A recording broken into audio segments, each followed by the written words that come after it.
യോഹന്നാൻ്റെ സുവിശേഷം 20-ാം അധ്യായം 20-ാം വാക്യത്തിൻ്റെ അവസാന ഭാഗം നാം ഇങ്ങനെയാണ് വായിക്കുന്നത്.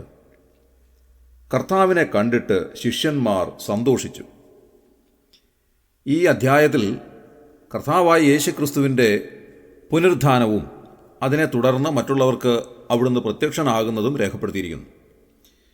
ഇവിടെ ആഴ്ചവട്ടത്തിൻ്റെ 1-ാം നാളിൽ വൈകുന്നേരം ശിഷ്യന്മാർ ഒരു മുറിക്കുള്ളിൽ വാതിലടച്ചിരിക്കുകയാണ്. കാരണം അവർ യഹൂദന്മാരെ പേടിച്ച് വാതിലടച്ച് മുറിക്കുള്ളിൽ ഇരിക്കുന്നതായ സമയത്ത് യേശു വന്ന് അവരുടെ നടുവിൽ നിന്നുകൊണ്ട് നിങ്ങൾക്ക് സമാധാനം എന്ന് പറയുന്നതായ രംഗമാണ് രേഖപ്പെടുത്തിയിട്ടുള്ളത്. വാസ്തവത്തിൽ കർത്താവായ യേശു ക്രിസ്തുവിനെ റോമൻ പടയാളികൾ കയ്യേൽക്കുന്നതായ സമയം മുതൽ ശിഷ്യന്മാർ വളരെയധികം പരിഭ്രാന്തചിത്തരാണ്. അവർക്ക് എന്താണ് ചെയ്യേണ്ടതെന്ന് അറിഞ്ഞുകൂടാ. കാരണം അവരുടെ ഗുരുവിനെ ഇതാ റോമൻ പടയാളികൾ പിടികൂടിയിരിക്കുന്നു. അവർ അവനെ പിടിക്കുകയും 3 ന്യായാസനങ്ങളുടെ മുൻപാകെ 4 പ്രാവശ്യം അവനെ വിസ്തരിക്കുകയും അവനിൽ യാതൊരു കുറ്റവും കാണുന്നില്ല എങ്കിൽ പോലും അവനെ ക്രൂശിൽ തറച്ച് കൊന്നുകളയുകയും ചെയ്തു. അതുകൊണ്ട് ശിഷ്യന്മാർ ഭയവിഹ്വലരാണ്. അവർക്കറിയാം അടുത്തത് ജനം മുഴുവൻ അവരുടെ നേരെ തിരിയും. കാരണം കഴിഞ്ഞ 3.5 വർഷക്കാലം ആ ഗുരുവിനോട് കൂടെ നടന്ന് അവിടുന്ന് ചെയ്തതായ എല്ലാ പ്രവൃത്തികൾക്കും സാക്ഷ്യം വഹിച്ചവരും അവിടുത്തെ സന്തത സഹചാരികളായിരുന്നു കൊണ്ട് അവിടുന്ന് കൽപ്പിച്ചതൊക്കെയും അതേപോലെ ചെയ്തിരുന്നവരും ആണ് ശിഷ്യന്മാർ. അതുകൊണ്ട് അവർ യഹൂദന്മാരെ ഭയപ്പെട്ട് വാതിലടച്ച് ഇരിക്കുന്നതായ രംഗമാണ് ഈ ഭാഗങ്ങളിൽ നാം കാണുന്നത്. വാസ്തവത്തിൽ അവരെ സംബന്ധിച്ച് നാം നോക്കുമ്പോൾ അവർ കർത്താവിൻ്റെ ക്രൂശീകരണത്തിന് ശേഷമായി വല്ലാതെ ഭയവിഹ്വലരാണ്. അവരുടെ സമാധാനമെല്ലാം നഷ്ടപ്പെട്ടു, അവരുടെ സന്തോഷമെല്ലാം നഷ്ടപ്പെട്ടു. അവർ വല്ലാതെ മ്ലാനവദനരാണ്. വാസ്തവത്തിൽ ഈ സമാധാനവും സന്തോഷവും തമ്മിൽ ബന്ധമുണ്ട് എന്നുള്ളതിൽ തെറ്റില്ല. സന്തോഷമുള്ളിടത്ത് മാത്രമേ സമാധാനം ഉണ്ടാകുവാൻ സാധ്യതയുള്ളൂ.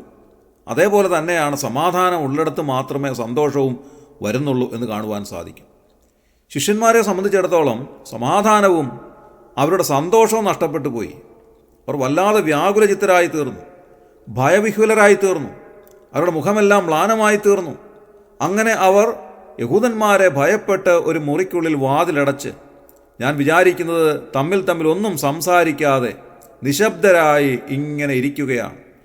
മണിക്കൂറുകളോളം അവരങ്ങനെ ഇരുന്ന് കാണണം എന്ന് ഞാൻ കരുതുകയാണ്. എന്തായിരുന്നാലും അവരുടെ സന്തോഷവും സമാധാനവും എല്ലാം നഷ്ടപ്പെട്ടു പോയി.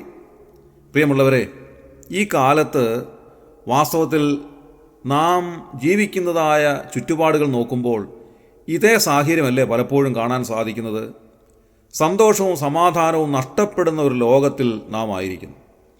എപ്പോൾ നമ്മുടെ വാർത്താമാധ്യമങ്ങൾ തുറന്നാലും അതിലൂടെ കാണുന്നതായ വാർത്തകൾ നമ്മെ വല്ലാതെ ഞെട്ടിപ്പിക്കുന്നതാണ്.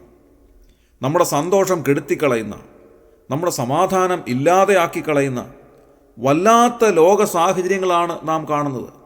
കൊള്ളയും കൊലയും അക്രമപ്രവർത്തനങ്ങളും അതുപോലെ തന്നെ കവർച്ചാശ്രമങ്ങളും പീഡനശ്രമങ്ങളും മറ്റൊരു ഭാഗത്ത് യുദ്ധങ്ങളും യുദ്ധശ്രുതികളും എന്തെല്ലാം ഭയാനകമായ വാർത്തകളാണ് നാം ദിവസേന കേൾക്കുകയും കാണുകയും ചെയ്യുന്നത്. ഒരുപക്ഷെ ഇതൊക്കെ പഴയ കാലത്ത് ദൂരെ എവിടെയെങ്കിലുമൊക്കെ സംഭവിച്ചതായിട്ട് കേട്ടുകേഴ്വി മാത്രം ഉണ്ടായിരുന്നുവെങ്കിൽ ഈ കാലത്ത് അത് നമ്മുടെ കൺമുൻപിൽ തന്നെ നടക്കുകയാണ് എന്നുള്ളതാണ് നമ്മെ സംബന്ധിച്ച് വളരെ പ്രയാസകരമായൊരു കാര്യം. അതുകൊണ്ട് സമാധാനവും സന്തോഷവും എല്ലാം നഷ്ടപ്പെട്ടു പോയിരിക്കുന്നു. കുഞ്ഞുങ്ങൾ വീടിന് പുറത്തേക്ക് പോകുമ്പോൾ മാതാപിതാക്കൾ ഭയത്തോടുകൂടെയാണ് ഭവനങ്ങളിലായിരിക്കുന്നത്. അടുത്ത നിമിഷം എന്താണ് സംഭവിക്കുന്നതെന്ന് അറിഞ്ഞുകൂടാ. അത്രമാത്രം ഭയാനകമായ സാഹചര്യങ്ങളിലേക്ക് നമ്മുടെ സമൂഹം മാറിപ്പോയിരിക്കുന്നു. ഇനിയും ഇതിന് കുറവൊന്നും വരികയില്ല എന്നുള്ളത് നമുക്ക് ഏറെക്കുറെയൊക്കെ ബോധ്യപ്പെട്ടിരിക്കുന്നതായ കാര്യങ്ങളാണ്. സാഹചര്യങ്ങൾ അങ്ങനെ മാറിയിരിക്കുന്നു, ലോകം അങ്ങനെ തന്നെ മാറിപ്പോയിരിക്കുന്നു. പ്രിയമുള്ളവരെ, സന്തോഷവും സമാധാനവും എല്ലാം നഷ്ടപ്പെട്ടു പോയിരിക്കുന്നു. ഇങ്ങനെ അസമാധാനം നിറഞ്ഞു നിൽക്കുന്നതായ സാഹചര്യത്തിൽ മനുഷ്യന് റിലാക്സേഷന് വേണ്ടിയിട്ടാണ് അവിടങ്ങളിലായ അമ്യൂസ്മെൻറ്റ് പാർക്കുകളും മനുഷ്യൻ്റെ മാനസികോല്ലാസത്തിന് വേണ്ടിയുള്ളതായ കാര്യങ്ങളും സമൂഹം ക്രമീകരിച്ചിട്ടുള്ളത്. ഇങ്ങനെ വല്ലാതെ ടെൻഷൻ എടുത്തിരിക്കുന്നതായ മനുഷ്യനെ സന്തോഷിപ്പിക്കുവാനായി ലോകം അവിടങ്ങളിലായിട്ട് ഒരുക്കിയിരിക്കുന്ന എത്രയോ കാര്യങ്ങൾ നമ്മുടെ ചുറ്റുപാടുകളിൽ നാം കണ്ടുകൊണ്ടിരിക്കുകയാണ്. അവരുടെ മാനസികോല്ലാസത്തിന് വേണ്ടി ഒരുക്കിയിരിക്കുന്ന ധാരാളം കാര്യങ്ങൾ. പക്ഷേ ഈ വക കാര്യങ്ങൾ മനുഷ്യന് സന്തോഷം നൽകുമോ? അവർക്ക് സമാധാനം നൽകുമോ? ഇതൊന്നും മനുഷ്യന് സന്തോഷമോ സമാധാനമോ നൽകുന്നില്ല എന്നുള്ളതാണ് യാഥാർത്ഥ്യം. ഇതെല്ലാം ഒരു പരിധിവരെ മനുഷ്യന് നൈമിഷികമായ സന്തോഷങ്ങൾ സമ്മാനിക്കുന്നുണ്ടായിരിക്കാം. പക്ഷേ അതെല്ലാം അതിൻ്റേതായ സമയം കഴിയുമ്പോൾ അസ്തമിച്ചു പോകുന്നു. നിലനിൽക്കുന്നതായ സന്തോഷമോ സ്ഥായിയായ സമാധാനമോ നൽകുവാൻ ഈ വക കാര്യങ്ങൾക്കൊന്നും സാധിക്കുന്നില്ല എന്നുള്ളത് സത്യമായൊരു വസ്തുതയാണ്. അനേകരെ സന്തോഷിപ്പിക്കുന്നതിന് വേണ്ടി അനേക രസകരമായ സിനിമകളിൽ അഭിനയിക്കുന്ന നടീനടന്മാർ അവരുടെ ഉള്ളുകൊണ്ട് കരഞ്ഞ് കരഞ്ഞ് തളർന്നവരാണ്. അവരുടെ ജീവിതം തന്നെ തകർന്നു പോയവരാണ്. എന്നാൽ അവർ മറ്റുള്ളവരുടെ മുൻപാകെ അഭിനയിക്കുകയാണ്. സമാനമായ സാഹചര്യത്തിൽ സന്തോഷവും സമാധാനവും എല്ലാം നഷ്ടപ്പെട്ട് വിഷമചിത്തരായിരിക്കുന്ന ശിഷ്യന്മാരുടെ നടുവിൽ കർത്താവ് വന്ന് നിന്നുകൊണ്ട് അവരോട് പറയുകയാണ്, നിങ്ങൾക്ക് സമാധാനം. അവിടെ നാം വായിക്കുന്നത്, അവൻ അവരോട് ഇത് പറഞ്ഞിട്ട് കയ്യും വിലാപ്പുറവും അവരെ കാണിച്ചു. കർത്താവിനെ കണ്ടിട്ട് ശിഷ്യന്മാർ സന്തോഷിച്ചു എന്നെഴുതിയിരിക്കുകയാണ്. ഇത് കർത്താവാണ് എന്നറിഞ്ഞു കഴിഞ്ഞപ്പോൾ അവർക്ക് എന്തെന്നില്ലാത്ത സന്തോഷം അവരുടെ മനസ്സിലുണ്ടാവുകയാണ്. അതുവരെ ഉണ്ടായിരുന്ന അവരുടെ സകല ഭയവും നീങ്ങിപ്പോയി. അവരുടെ മനസ്സിലുണ്ടായിരുന്ന വിഷമമെല്ലാം മാറിപ്പോയി. അവർ ഹൃദയം നിറഞ്ഞ് സന്തോഷമുള്ളവരായി തീരുകയാണ്. നമുക്കറിയാം, ശിഷ്യന്മാർ കർത്താവിനോട് കൂടെ ആയിരുന്നതായ സമയത്ത് എത്രയോ വലിയ സന്തോഷമായിരുന്നു അവർക്കുണ്ടായിരുന്നത്. അവർ വളരെയേറെ തിരക്കുള്ളവരായിരുന്നു. കാരണം കർത്താവ് ചെയ്യുന്നതായ അത്ഭുത പ്രവൃത്തികൾ കാണുന്നതിന് വേണ്ടി വലിയൊരു പുരുഷാരം അവിടുത്തെ കൂടെ എല്ലാ സമയത്തും ഉണ്ടായിരുന്നു. അതുകൊണ്ട് ശിഷ്യന്മാർ വളരെയധികം തിരക്കുള്ളവരായിരുന്നു. എന്നാൽ കർത്താവിനെ റോമൻ പടയാളികൾ കയ്യേറ്റതായ സമയം മുതൽ അവരുടെ മനസ്സിലെ സന്തോഷമെല്ലാം നഷ്ടപ്പെട്ടു പോയി. അവർ വളരെ വിഷമചിത്തരായി തീർന്നു, വല്ലാതെ മ്ലാനവദനരായി തീർന്നു. എന്നാൽ ഇതാ കർത്താവിനെ അവർ കണ്ടു കഴിഞ്ഞപ്പോൾ അവരുടെ മനസ്സിലെ സകല വിഷമവും നീങ്ങിപ്പോയി, അവരുടെ സകല പ്രയാസവും മാറിപ്പോയി. അവർ സമാധാനമുള്ളവരായി സന്തോഷമുള്ളവരായി തീരുകയാണ്. വളരെ നൊടിനേരം കൊണ്ടാണ് അവരുടെ സങ്കടം മാറി സന്തോഷം അവർക്ക് ലഭിക്കുന്നത്. ഇന്ന് രാവിലെ പ്രിയമുള്ളവരെ, ഈ കർത്താവിനെ നമ്മുടെ വിശ്വാസ കണ്ണുകൾ കൊണ്ട് ഒന്ന് കാണുന്നുവെങ്കിൽ നമ്മുടെ ഹൃദയത്തിൽ വലിയ സന്തോഷമുണ്ടാകും എന്നുള്ളതിൽ യാതൊരു സംശയവുമില്ല. എല്ലാ ദിവസവും രാവിലെ ആ കർത്താവിൻ്റെ രൂപം നമ്മുടെ വിശ്വാസ കണ്ണുകൾ കൊണ്ട് ഒന്ന് കാണുന്നത് എത്രയോ വലിയ സന്തോഷമാണ്. നമ്മുടെ ഹൃദയത്തിലുള്ളതായ എല്ലാ ഭാരങ്ങളും പ്രയാസങ്ങളും നീങ്ങിപ്പോകുന്നതായ ഒരനുഭവമാണ് കർത്താവിൻ്റെ രൂപം നമ്മുടെ വിശ്വാസ കണ്ണുകൾ കൊണ്ട് കാണുമ്പോൾ നമുക്കുണ്ടാകുന്നത്. നാം ഇന്ന് രാവിലെ കേട്ടതായ പാട്ടിൽ സാധു കൊച്ചുകുഞ്ഞുപദേശി എഴുതിയതും അതുതന്നെയാണ്. കർത്താവേ, നിൻ രൂപം എനിക്കെല്ലായ്പ്പോഴും സന്തോഷമേ, സ്വർഗത്തിലും ഭൂമിയിലും ഇതുപോലില്ലോ രൂപം വേറെ. ഇന്ന് രാവിലെ നമ്മുടെ വിശ്വാസ കണ്ണുകൾ കൊണ്ട് ആ കർത്താവിൻ്റെ രൂപത്തെ ഒന്ന് കാണുവാൻ നമുക്ക് സാധിക്കട്ടെ. ആ രൂപം കാണുമ്പോൾ, സ്നേഹസ്വരൂപനായ ആ കർത്താവിൻ്റെ മുഖം നാം കാണുമ്പോൾ, സ്വർഗോന്നതികളെ വെടിഞ്ഞ് ഈ താണലോകത്തിലേക്ക് നമുക്ക് വേണ്ടി ഇറങ്ങി വന്ന് ക്രൂശിന്മേൽ കൈകാലുകളെ വിരിച്ച് നമുക്ക് വേണ്ടി മരണം അനുഭവിച്ച, നമുക്ക് വേണ്ടി മരിച്ചടക്കപ്പെട്ടവനെങ്കിലും ഉയർത്തെഴുന്നേറ്റ് സ്വർഗത്തിൽ ജീവിക്കുന്ന, നമ്മെ ചേർക്കുവാൻ വേഗം വരുന്ന ആ കർത്താവിൻ്റെ തേജസ്സേറിയ മുഖം നമ്മുടെ വിശ്വാസ കണ്ണുകൾ കൊണ്ടൊന്ന് കാണുമ്പോൾ നമ്മുടെ സകല പ്രയാസങ്ങളും നീങ്ങിപ്പോകുന്നു. നമ്മുടെ മനസ്സിന് സന്തോഷം ലഭിക്കുന്നു, സമാധാനം ലഭിക്കുന്നു. ഇന്ന് രാവിലെ ആ ഒരു വലിയ സന്തോഷം നമ്മുടെ ഹൃദയത്തിൽ നിറയുവാനിടയാകട്ടെ. ലോകം സമ്മാനിക്കുന്ന സങ്കടങ്ങളെക്കാൾ ഉപരിയായി വലിയ സന്തോഷം ദൈവം നമ്മുടെ ഹൃദയത്തിലേക്ക് നൽകുകയാണ്. വാസ്തവത്തിൽ ഈ സന്തോഷം ലോകത്തിൽ നിർമ്മിച്ചിട്ടുള്ളതായ ഏതെങ്കിലും അമ്യൂസ്മെൻറ്റ് പാർക്കുകൾ നൽകുന്നതായ സന്തോഷമല്ല, ഏതെങ്കിലും സിനിമകൾ കാണുമ്പോൾ ലഭിക്കുന്ന സന്തോഷമല്ല.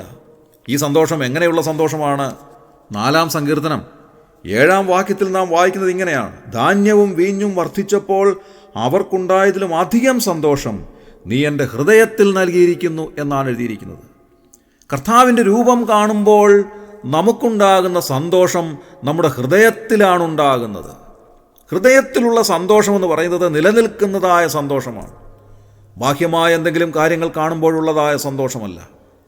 നമ്മുടെ ഹൃദയ കണ്ണുകൾ കൊണ്ട് നാം കർത്താവിനെ കാണുമ്പോൾ നമുക്ക് ലഭിക്കുന്നതായ സന്തോഷവും സമാധാനവും നമ്മുടെ ഹൃദയത്തിൽ ലഭിക്കുന്നതായ സന്തോഷമാണ്, ഹൃദയത്തിൽ നിലനിൽക്കുന്നതായ സമാധാനമാണ്. മറ്റെല്ലാ പ്രശ്നങ്ങളുടെ മേലും പ്രയാസങ്ങളുടെ മേലും ലോകം ഇളകി വരുന്നതായ കഠിനമായ സാഹചര്യങ്ങളുണ്ടെങ്കിൽ അതിൻ്റെ മേലും നമുക്ക് ലഭിക്കുന്നതായ സന്തോഷവും സമാധാനവും എന്ന് പറയുന്നത് ലോകം നൽകുന്നത് പോലെയുള്ള സമാധാനമല്ല. ഇന്ന് രാവിലെ ആ സന്തോഷവും സമാധാനവും അനുഭവിക്കുവാൻ നമുക്കിടയാകട്ടെ. നമ്മുടെ വിശ്വാസ കണ്ണുകൾ കൊണ്ട് കർത്താവിൻ്റെ രൂപം കണ്ടുകൊണ്ട് ഇന്നത്തെ ദിവസം മുഴുവനും സന്തോഷവും സമാധാനവും അനുഭവിക്കുന്നവരായി ജീവിക്കുവാൻ കർത്താവ് നമ്മെ സഹായിക്കട്ടെ. നമ്മുടെ കണ്ണുകളടയ്ക്കാം, പ്രാർത്ഥിക്കാം. ക്രിസ്തുയേശുവിലൂടെ ഞങ്ങളെ അതിവാത്സല്യമായി സ്നേഹിക്കുന്ന സ്വർഗീയ പിതാവാ നല്ല ദൈവമേ, ഈ പ്രഭാതത്തിനായി ഞങ്ങൾ നന്ദിയോടെ സ്തോത്രം ചെയ്യുന്നു.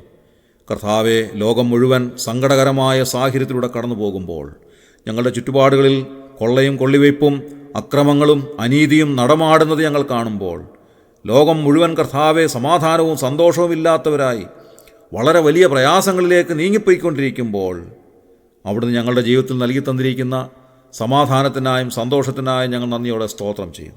ഞങ്ങളുടെ വിശ്വാസ കണ്ണുകൾ കൊണ്ട് ഇന്ന് രാവിലെ അവിടുത്തെ രൂപം കാണുവാൻ ഞങ്ങളെ സഹായിക്കണമേ കർത്താവേ.